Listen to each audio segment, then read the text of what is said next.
Hi hello ನಮಸ್ಕಾರ ಪ್ರಿಯ ವೀಕ್ಷಕರೇ, KCC ಟಾಕ್ಸ್ಗೆ ಸ್ವಾಗತ.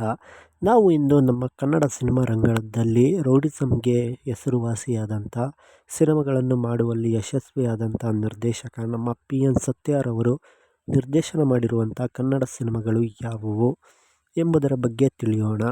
ಅದಕ್ಕಿಂತ ಮೊದಲು ನೀವೇನಾದರೂ ನಮ್ಮ ಚಾನಲ್ಗೆ ಹೊಸದಾಗಿ ಭೇಟಿ ಕೊಟ್ಟಿದ್ದರೆ ದಯವಿಟ್ಟು ಸಬ್ಸ್ಕ್ರೈಬ್ ಮಾಡಿ, ಹಾಗೆ ಈ ವಿಡಿಯೋಗೊಂದು ಲೈಕ್ ಮಾಡಿ, ಹಾಗೆ ಪಕ್ಕದಲ್ಲಿರುವ ಬೆಲ್ ಐಕಾನ್ನ ಕ್ಲಿಕ್ ಮಾಡಿ. ಕನ್ನಡ ಚಿತ್ರರಂಗದಲ್ಲಿ ಅಂಡರ್ ವರ್ಲ್ಡ್ ಮೂವಿಗಳನ್ನು ತೆಗೆಯುವಲ್ಲಿ ಯಶಸ್ವಿಯಾದಂಥ ನಿರ್ದೇಶಕ ನಮ್ಮ PN ಸತ್ಯಾರವರು ಕನ್ನಡ ಸಿನಿಮಾ ರಂಗಕ್ಕೆ ಅತ್ಯುತ್ತಮವಾದಂಥ ರೌಡಿಸಮ್ ಮೂವಿಗಳನ್ನು ನೀಡಿದಂಥ ಖ್ಯಾತಿ ಇವರಿಗೆ ಸಲ್ಲುತ್ತದೆ.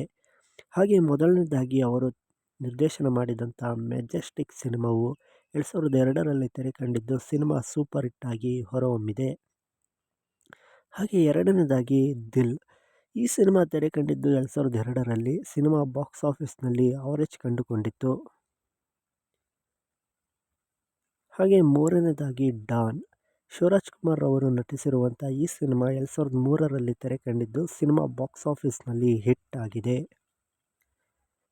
ನಾಲ್ಕನೇದಾಗಿ ದಾಸ, ಡಿ ಬಾಸ್ ದರ್ಶನ್ ರವರು ನಟನೆಯ ದಾಸ ಸಿನಿಮಾವು 2003ರಲ್ಲಿ ತೆರೆ ಕಂಡಿದ್ದು ಸಿನಿಮಾ ಸೂಪರ್ ಹಿಟ್.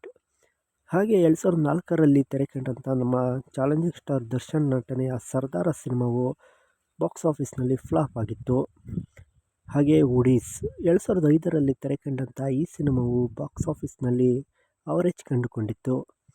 ನಮ್ಮ ಸತ್ಯ ನಿರ್ದೇಶನದ ಮುಂದಿನ ಸಿನಿಮಾ ಶಾಸ್ತ್ರಿ, ಈ ಸಿನಿಮಾ 2005ರಲ್ಲಿ ತೆರೆ ಕಂಡಿದ್ದು ಸಿನಿಮಾ ಬಾಕ್ಸ್ ಆಫೀಸ್ನಲ್ಲಿ ಹಿಟ್ ಆಗಿತ್ತು ಅಂತ ಹೇಳಬಹುದು. ತಂಗಿಗಾಗಿ, 2006ರಲ್ಲಿ ತೆರೆ ಕಂಡಂಥ ಈ ಸಿನಿಮಾ ಬಾಕ್ಸ್ ಆಫೀಸ್ನಲ್ಲಿ ಕಮಾಲ್ ಮಾಡದೆ ಫ್ಲಾಪ್ ಆಗಿತ್ತು ಅಂತ ಹೇಳಬಹುದು. ಹಾಗೆ ನಂತರ ನಿರ್ದೇಶನ ಮಾಡಿದಂಥ ಸಿನಿಮಾ ಗೂಳಿ, ಸಿನಿಮಾ 2008ರಲ್ಲಿ ತೆರೆ ಕಂಡಿದ್ದು ಸಿನಿಮಾ ಬಾಕ್ಸ್ ಆಫೀಸ್ನಲ್ಲಿ ಸೂಪರ್ ಹಿಟ್ ಆಗಿತ್ತು. ಕೆಂಚ, 2009ರಲ್ಲಿ ತೆರೆ ಕಂಡಂಥ ಈ ಸಿನಿಮಾವು ಬಾಕ್ಸ್ ಆಫೀಸ್ನಲ್ಲಿ ಫ್ಲಾಪ್ ಆಗಿತ್ತು ಅಂತ ಹೇಳಬಹುದು. PN ಸತ್ಯಾರವರ ಮುಂದಿನ ಸಿನಿಮಾ 2009ರಲ್ಲಿ ತೆರೆ ಕಂಡಂಥ ಹೊಡಿಮಗ, ಈ ಸಿನಿಮಾ ಬಾಕ್ಸ್ ಆಫೀಸ್ನಲ್ಲಿ ಫ್ಲಾಪ್ ಆಗಿತ್ತು ಅಂತ ಹೇಳಬಹುದು. ಹಾಗೆ 2010ರಲ್ಲಿ ತೆರೆ ಕಂಡಂಥ ಸುಗ್ರೀವ ಸಿನಿಮಾವು ಬಾಕ್ಸ್ ಆಫೀಸ್ನಲ್ಲಿ ಅವರೇಜ್ ಕಂಡುಕೊಂಡಿದೆ. ಪಾಗಲ್, 2011ರಲ್ಲಿ ತೆರೆ ಕಂಡಂಥ ಈ ಸಿನಿಮಾವು ಬಾಕ್ಸ್ ಆಫೀಸ್ನಲ್ಲಿ ಫ್ಲಾಪ್ ಆಗಿತ್ತು ಅಂತ ಹೇಳಬಹುದು. ಜೇಡ್ರಹಳ್ಳಿ, ಈ ಸಿನಿಮಾವು 2011ರಲ್ಲಿ ತೆರೆ ಕಂಡಿದ್ದು ಸಿನಿಮಾ ಬಾಕ್ಸ್ ಆಫೀಸ್ನಲ್ಲಿ ಅವರೇಜ್ ಕಂಡುಕೊಂಡಿತ್ತು ಅಂತ ಹೇಳಬಹುದು. 2014ರಲ್ಲಿ ತೆರೆ ಕಂಡಂಥ ದುನಿಯಾ ವಿಜಯ್ ನಟನೆಯ ಹಾಗೂ PN ಸತ್ಯಾರವರ ನಿರ್ದೇಶನದ ಶಿವಾಜಿನಗರ ಸಿನಿಮಾವು ಬಾಕ್ಸ್ ಆಫೀಸ್ನಲ್ಲಿ ಹಿಟ್ ಆಗಿದೆ. ಬೆಂಗಳೂರು ಅಂಡರ್ ವರ್ಲ್ಡ್, ಆದಿತ್ಯ ನಟನೆಯ ಈ ಸಿನಿಮಾವು 2017ರಲ್ಲಿ ತೆರೆ ಕಂಡಿದ್ದು ಸಿನಿಮಾ ಬಾಕ್ಸ್ ಆಫೀಸ್ನಲ್ಲಿ ಫ್ಲಾಪ್ ಆಗಿತ್ತು. ಮರಿ ಟೈಗರ್, 2018ರಲ್ಲಿ ತೆರೆ ಕಂಡಂಥ ಈ ಸಿನಿಮಾವು ಬಾಕ್ಸ್ ಆಫೀಸ್ನಲ್ಲಿ ನಮ್ಮ ವಿನೋದ್ ಪ್ರಭಾಕರ್ ರವರ ಸಿನಿಮಾವಾಗಿದ್ದು ಸಿನಿಮಾ ಬಾಕ್ಸ್ ಆಫೀಸ್ನಲ್ಲಿ ಅವರೇಜ್ ಕಂಡುಕೊಂಡಿದೆ.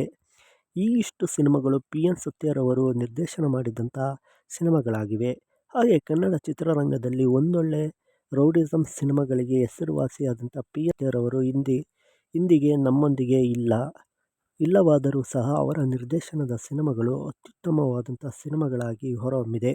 ಹಾಗೆ ಮುಂದಿನ ವಿಡಿಯೋದಲ್ಲಿ ಮತ್ತೊಬ್ಬ ನಟ ನಟಿಯ ಹಾಗೂ ನಿರ್ದೇಶಕರ ಸಿನಿಮಾಗಳ ಬಗ್ಗೆ ತಿಳಿದುಕೊಳ್ಳೋಣ. ಅದಕ್ಕಿಂತ ಮೊದಲು ನೀವೇನಾದರೂ ನಮ್ಮ ಚಾನಲ್ಗೆ ಸಬ್ಸ್ಕ್ರೈಬ್ ಆಗಿಲ್ಲ ಅಂದರೆ ಸಬ್ಸ್ಕ್ರೈಬ್ ಮಾಡಿ, ಪಕ್ಕದಲ್ಲಿರುವ ಬೆಲ್ ಐಕಾನ್ನ ಕ್ಲಿಕ್ ಮಾಡಿ.